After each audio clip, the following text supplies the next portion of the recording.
treću godinu za redom Kancelarija za mlade opštine Aleksinac organizuje pripremnu nastavu iz srpskog jezika i iz matematike za sve osmake sa teritorije naše opštine za polaganje prijemnog ispita za upis u srednju školu. Ove godine planirano je da obuka krene 9.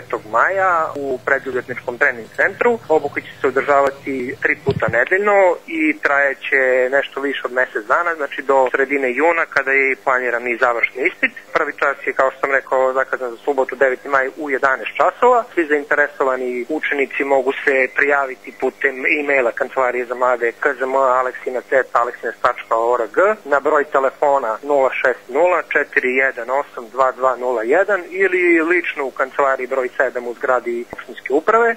U prijavi je potrebno navesti samo ime, prezime, broj telefona kao i školu iz koje učenik dolaze i da napomenem samo da je broj mesta ograničen na 30.